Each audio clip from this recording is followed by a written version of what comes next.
3월 28일 월요일 최후 승리를 얻기까지 사순절 가정예배 함께 하시는 여러분을 주님의 이름으로 환영합니다. 먼저 옆 사람과 평화의 인사를 나누겠습니다. 주님의 평안을 기원합니다. 하나님이 언제나 함께 하십니다. 찬송가 279장 인내하신 구세주여 1절과 4절 함께 찬양하시겠습니다.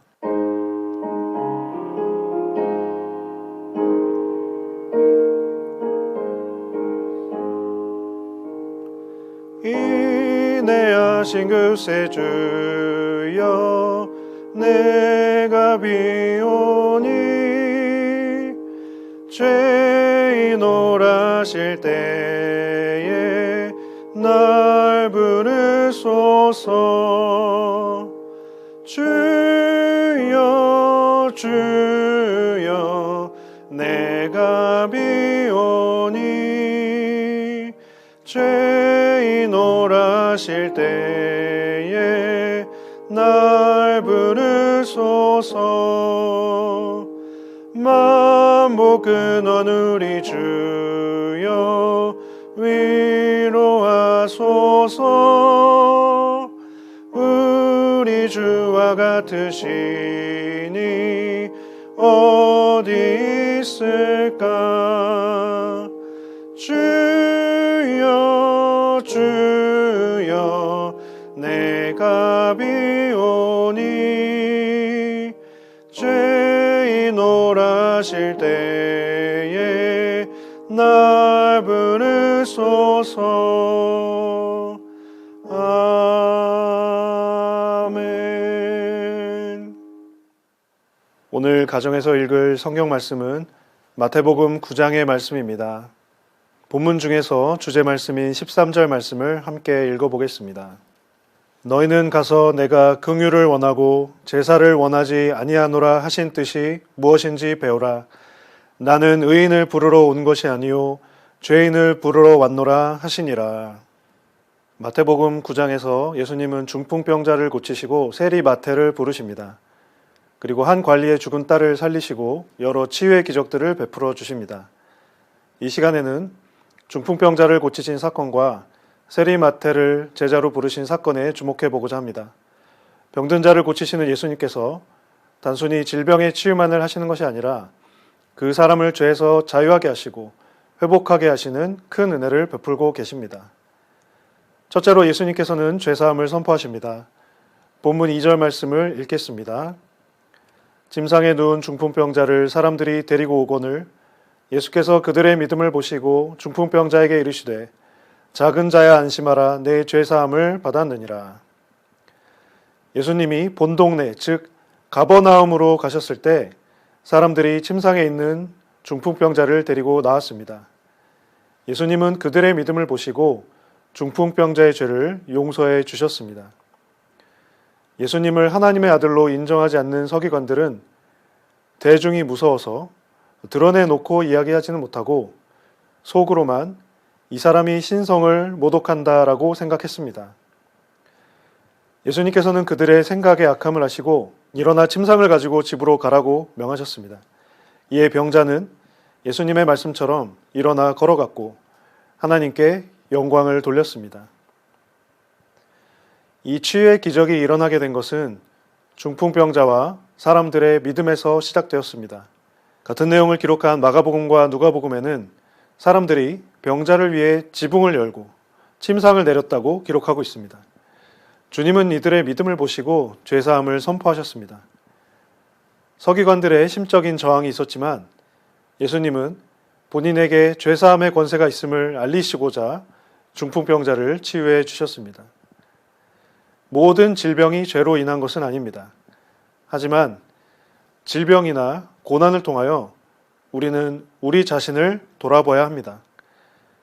우리가 우리의 죄를 자복하고 회개하면 주님께서 우리의 죄를 용서해 주시고 우리의 어려움을 해결해 주십니다.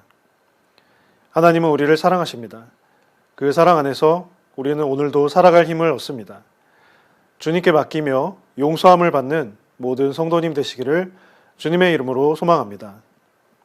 둘째로 예수님께서는 사람을 회복시켜 주십니다. 오늘 본문 9절 말씀을 함께 읽도록 하겠습니다. 예수께서 그곳을 떠나 지나가시다가 마테라는 사람이 세관에 앉아 있는 것을 보시고 이르시되 나를 따르라 하시니 일어나 따르니라. 가버나움을 떠나신 예수님은 세관에 앉아 있는 세리 마테를 보시고 나를 따르라 라고 명하십니다. 마테는 곧 일어나 예수님을 따랐습니다. 예수님께서 마테의 집에서 식사하실 때 많은 세리와 죄인들이 함께 했습니다. 이번에는 바리새인들이 그 모습을 보고 왜 예수님이 세리와 죄인들과 함께 식사를 하느냐고 물었습니다. 예수님이 세리를 제자로 부르시고 식사까지 함께 하시는 모습을 이상하게 본 것입니다. 예수님 당시 세리들은 동족인 유대인으로부터 정해진 액수보다 더 많은 세금을 거둔 후에 일부는 상납하고 일부는 착복하여 재산을 축적했습니다. 로마의 앞잡이가 되어 동족을 괴롭히는 마테를 사람들은 멸시했고 마테의 내면은 아파만 갔습니다. 그러한 마테를 예수님이 친히 불러 제자를 삼으셨습니다. 예수님께서는 마테의 수치와 아픔, 고통을 친히 아시고 그를 회복시켜 주셨습니다. 예수님의 제자가 된 마테는 자신의 집을 개방하여 예수님을 모시고 동료 세리 죄인들과 함께 기쁨의 잔치를 벌였습니다. 우리는 저마다 회복되어야 할 부분이 있습니다. 어떤 사람은 물질로, 어떤 사람은 건강으로 또는 관계로, 주님은 각 사람의 사정과 형편을 다 알고 계십니다. 각자에게 가장 알맞은 방법으로 접근하시고 불러주시고 회복시켜 주십니다. 이러한 회복의 은혜를 경험하며 우리와 함께하고 있는 자들에게도 회복의 은혜가 임하기를 구하는 저와 여러분 되시기를 간절히 소망합니다. 끝으로 예수님께서는 죄인을 부르러 오셨습니다. 본문 13절 말씀을 함께 읽도록 하겠습니다. 너희는 가서 내가 긍휼을 원하고 제사를 원하지 아니하노라 하신 뜻이 무엇인지 배우라. 나는 의인을 부르러 온 것이 아니요 죄인을 부르러 왔노라 하시니라. 중풍병자를 고치시고 세리 마테를 부르신 예수님께서 진정으로 말씀하시고자 하는 메시지가 있었습니다. 그것은 바로 예수님께서는 긍휼을 원하시며 죄인을 부르러 오셨다는 사실입니다. 예수님께서 13절 말씀에서 인용하신 호세아 6장 6절은 이렇게 기록되어 있습니다. 나는 인애를 원하고 제사를 원하지 아니하며 번제보다 하나님을 아는 것을 원하노라. 이 말은 제사의식 자체를 거부하는 것은 아닙니다. 가난하고 억압받는 이들을 하나님의 마음으로 대하는 것이 제사보다 우선해야 한다는 사실입니다. 바리새인들은 자신들이 율법을 잘 안다고 생각했습니다. 율법을 잘 지킨다는 명목으로 다른 사람들을 무시하고 율법을 완성하러 오신 예수님을 비난했습니다. 그들은 긍휼과 인애는 잃어버린 채 교만함만을 덧입었습니다. 예수님께서는 저들의 교만함을 아시고 참된 율법을 선포하셨습니다. 우리가 신앙생활을 하다 보면 사랑과 자비보다는 교회 형식과 분위기에 익숙해지는 것이 진정한 신앙생활이라고 착각을 하는 경우가 있습니다. 그리고 나는 이미 신앙생활을 잘 하고 있으니 바뀌어야 할 사람은 내가 아니라 다른 사람이다 라고 생각을 하게 됩니다. 하지만 예수님의 말씀을 들어야 할 사람은 그 누구보다도 바로 나 자신임을 기억하시기 바랍니다.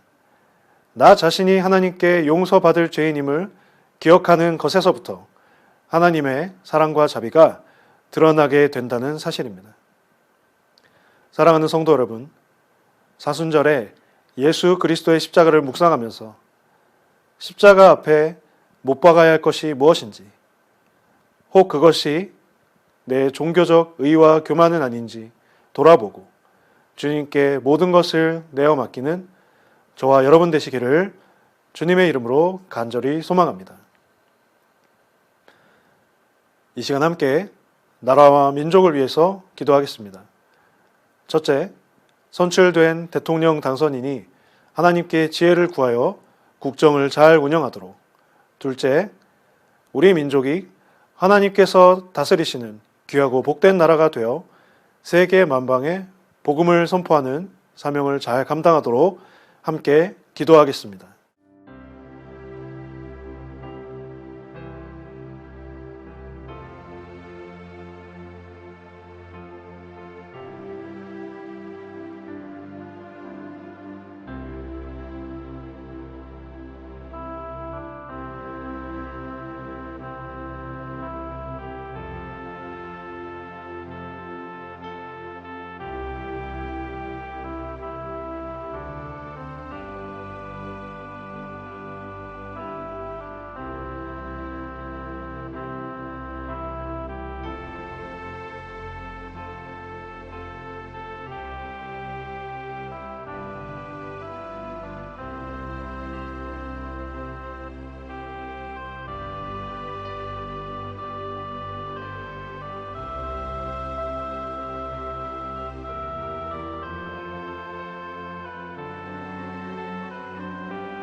주기도문으로 예배를 마치겠습니다.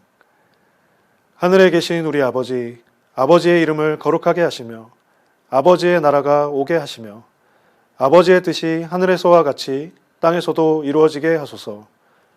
오늘 우리에게 일용할 양식을 주시고 우리가 우리에게 잘못한 사람을 용서하여 준 것 같이 우리 죄를 용서하여 주시고 우리를 시험에 빠지지 않게 하시고 악에서 구하소서. 나라와 권능과 영광이 영원히 아버지의 것입니다. 아멘.